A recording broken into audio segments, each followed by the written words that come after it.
welcome back. Hey everybody.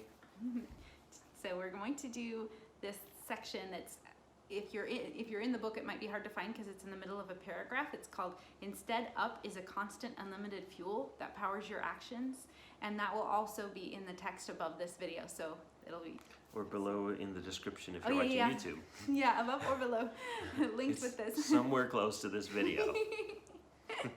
Yep. Okay, so talking about it's an unlimited fuel that powers your actions and delivers results. And then this part, that there's enjoyment before, during, and after goal setting or making changes to one's environment. And I wanted to highlight this because this is one of the ways you can see it's different than the traditional system.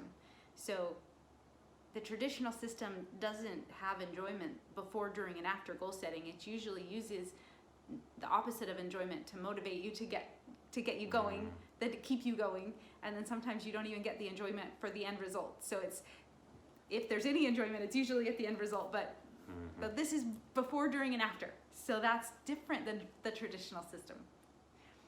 And then it's independent of circumstances. That's a big difference than the traditional system too. And it will have a positive influence on every aspect and every desired result. So think about that. Is there something in your life that would positively impact everything, every internal state and every external desired result? It's pretty powerful. Up is a state that I can enjoy in any circumstance was one of the key breakthroughs for me. Like that, I'm still having breakthroughs. Like sometimes still I'll catch myself not enjoying a circumstance and thinking that it's the circumstance's fault. So it's so pervasive. The traditional system is so pervasive. It was the lens I used for so much of my life that it just seems like that's the way it is. My circumstance makes me feel a certain way, and I'm getting away from it more and more every day, like every day. And I love this part. Like this is kind of a Stacy author kind of going like, okay guys, if it's a little fuzzy right now, don't worry, it's okay. Be like, it's okay. And actually telling you that if it's a little fuzzy, don't worry about it. It's helping me walk you through this idea that you can have enjoyment all along the way. You can have enjoyment when something's fuzzy and doesn't make very much sense.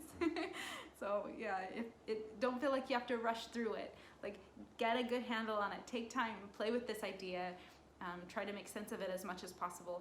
And we talked about how you can link it to something that's familiar to you or something that is different, that has similarities. So one of the ways that I've thought about this is comparing it to being in the zone, being flow state or in the zone. In the zone, yeah. Because it could sound a lot like it, and you could be thinking, well, maybe this is what up is. Up is just being in the zone or flow state. So one question I could ask you is, how is it different or how is it similar to, if you're familiar with that concept, being in the zone? Athletes talk about it, even artists and musicians.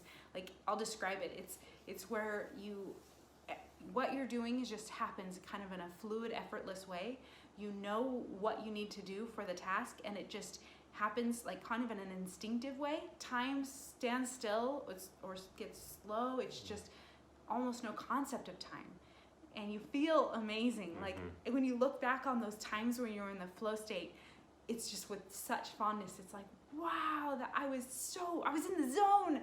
I was in the flow state. Like everything feels good and effortless and fluid, and some people even describe it as it's almost like an out-of-body experience. Like they're observing themselves do something very effectively, and almost kind of like, did I really do that? Was it me doing that? Like it's so cool whenever you have. So if you've had an experience like that, how is that like what we're describing as up, and how is it different? Especially since if you think about if you're familiar with the flow state and that. What is the traditional model for how you get into it? And most likely it has something to do with changing your circumstances. You need certain circumstances, a certain level of challenge, a certain type of activity, something external that's going to get you into the flow state. So how does that contrast to what Stacy's describing? Yeah. Question for the day. All right. Is that it? Okay. That's good. Thanks, guys. See you tomorrow. Bye.